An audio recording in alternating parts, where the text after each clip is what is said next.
From recruiting and consulting firm Riderflex, I'm your host, Steve Urban, and here is your Riderflex episode of the day. And guess what?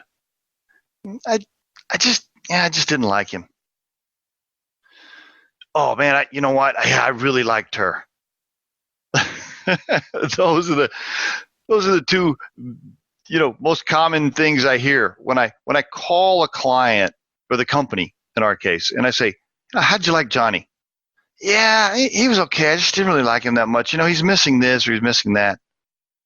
Or I'll call and I'll say, hey, how'd you like Bob? They'll be like, oh man, Bob was great. Yeah, I really liked him. And when you pin them down, when you try to pin them down to find out why, they don't really know, right? They really can't put their finger on it. They just liked him a lot. The interview went good. Boy, you know what it is? There was great chemistry between them, right? It's all about the chemistry, really. Okay, maybe it's not all about the chemistry, but a large part of it is about the chemistry. I think so often companies in our case, the companies get caught up in looking at a candidate's resume and all these little bullet points of requirements and experiences that they have to have before they decide to hire them. But really, at the end of the day, once Bobby gets in front of them, you know why the hiring manager ends up making the decision to hire Bobby? Because they like him. Because the chemistry was there. Because they think Bobby will fit on the team. Bobby fits the culture. The team will like Bobby. Boy, he's right. He's our style, That's why Bobby gets hired. Now, all of a sudden, they forget about a couple of the bullet points that might be missing from their background that were in the requirements section. But boy, believe me, if the chemistry is not there in the interview process, the company is real quick to point out those bullet points of requirements that the candidate might be missing, right? But they quickly overlook them if they just like the guy. And it's the same for the candidate, right? The candidate calls us back and says, oh my gosh, I met Mary, the hiring manager. Oh, she's great. I love Mary. And then all of a sudden, some of the concerns maybe about the company they were worried about, maybe it's only 2 weeks of vacation, they wanted 3, maybe it's $10,000 less a year, maybe the commute was a little too far. Guess what? All of a sudden, all that's out the window. You know why? Because they love Mary. The chemistry was there. Oh my God, I think I want to work for her. And then they met some of Mary's team and that chemistry happened and the team liked you and you liked the team and the chemistry was there. I've seen it so many times. I think we all forget, right? A lot of times we forget that it's humans working with humans, and it's about the chemistry. And if the candidate fits the team environment and style and culture, things are going to go well. And if people don't enjoy being around each other and people don't like each other because there's just so many differences or they rub each other the wrong way, I don't care how smart they are. I don't care what their skill set is. I don't care what their experience level is. If you have people in a room that don't genuinely like hanging out for 10 hours a day, things aren't going to go well. They aren't going to be productive. I don't care what's in their background or what bullet point they had on their resume. This is why chemistry and matching personalities to company culture is so critical. Most of the time, when it doesn't work out, when a candidate leaves voluntarily or involuntarily, it's because something was wrong with the chemistry. The team didn't like them, or the supervisor didn't like them, or they hated the supervisor, or whatever. They just didn't fit in, or something like that usually happened. Okay? Not all terminations go that way, voluntary or involuntary. There are other reasons, but a lot of times that's it. And when you think back on your career, and just think back for a minute about all the employees that you may have had that worked for you, which ones were your best ones? It was the ones you liked, right? It's the ones you enjoyed being around. They kicked ass at their job, but you also enjoyed their personality and you liked being around them. That's where you had the most success.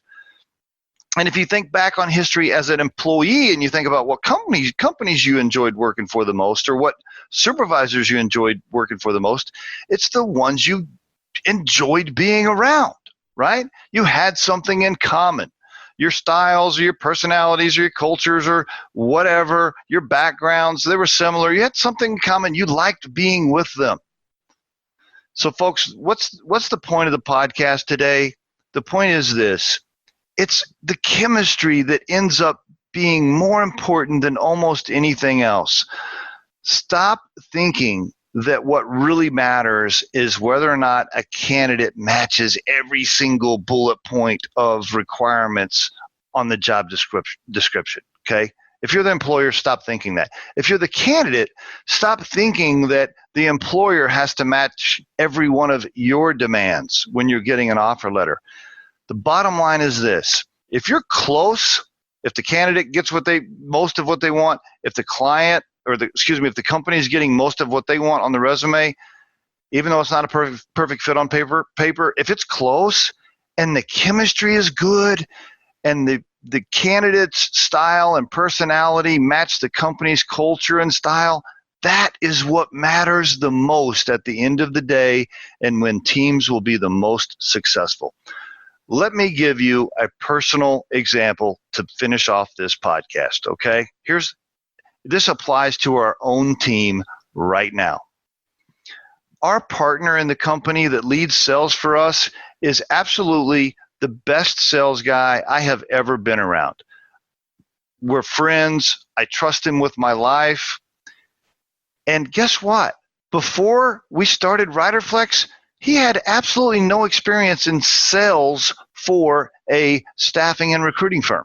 So if we had put out a job posting that said we need a sales guy to lead the staffing and recruiting firm business development piece, if we had put that job posting out, guess what? My friend wouldn't have qualified because he'd never led sales for a staffing and recruiting firm. But what really matters is he had great sales experience. The chemistry between us is fantastic. The styles and personalities and cultures go together, and that's why it's successful. So stop getting caught up in all the details on the job requirement or the candidate's resume. Focus more on matching personalities to company cultures, and you'll be more successful. And there is your Riderflex tip of the day.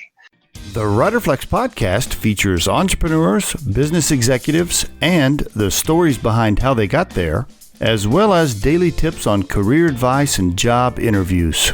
Our show can be heard just about anywhere these days, but you can visit riderflex.com and click on the podcast page to hear all the previous episodes and learn more about the recruiting and consulting services we provide. Contact us at the email address info@riderflex.com or 888-964-5876. Thanks so much for listening, and if you enjoy our show, please be sure to subscribe to our channel and like the episodes.